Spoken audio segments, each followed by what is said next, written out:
Selamat sore untuk kita semuanya. Perkenalkan, nama saya Joshua Karena Monang Cinta. Pada kesempatan kali ini saya akan mempresentasikan novel yang saya baca yang berjudul Tanda Bangsawan karya Filiana Nur.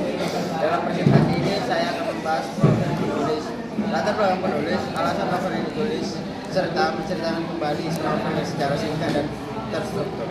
Pertama, saya akan membahas mengenai penulisnya, Filiana Nur, atau juga dikenal dengan nama Filiana Nur.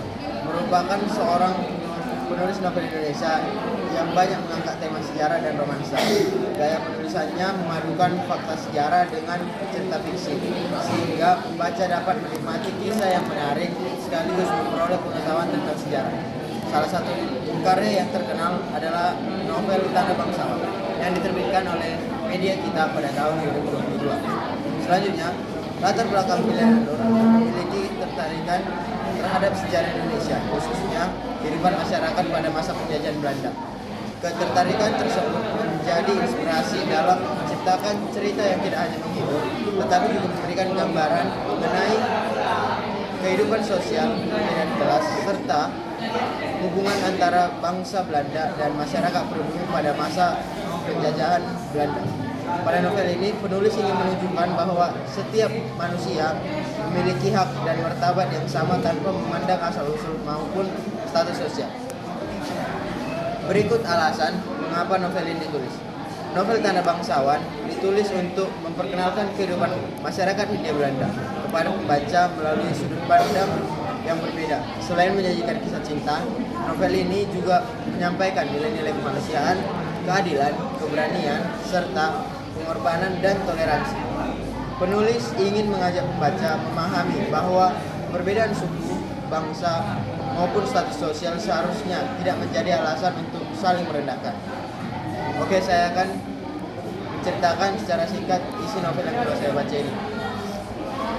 Novel ini berlatar di Hindia Belanda pada tahun 1798. Tokoh utamanya adalah Lars Dietrich, seorang bangsawan Belanda yang kembali ke Hindia Belanda. Berbeda dengan bangsawan lainnya, Lars memiliki sifat yang baik dan menghormati masyarakat pribumi. Bahkan ia rela menyamar sebagai seorang jongos agar dapat melihat kehidupan masyarakat secara langsung. Dalam perjalanannya, Lars bertemu dengan Rumi, seorang perempuan pemberani yang dikenal sebagai perampok.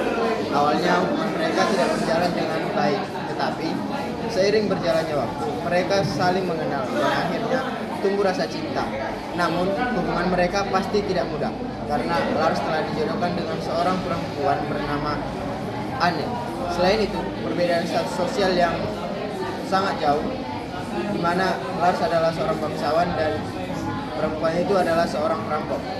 Konflik semakin memuncak ketika terjadi pemberontakan rakyat, penculikan anggota keluarga Lars, serta pengkhianatan dari orang-orang terdekat. Lars harus menghadapi berbagai pilihan sulit antara mempertahankan kehormatan keluarganya, melindungi orang yang dia cintai, dan memperjuangkan keadilan. Pada akhirnya, berbagai konflik tersebut mulai terungkap dan setiap tokoh harus menerima konsekuensi dari pilihan yang mereka ambil. Dari novel ini, kita dapat mengambil banyak pelajaran. Nilai-nilai yang banyak menonjol adalah sikap yang saling menghormati, keberanian membela kebenaran, kesetiaan, pengorbanan, serta pentingnya memandang semua manusia sebagai pribadi yang memiliki derajat yang sama.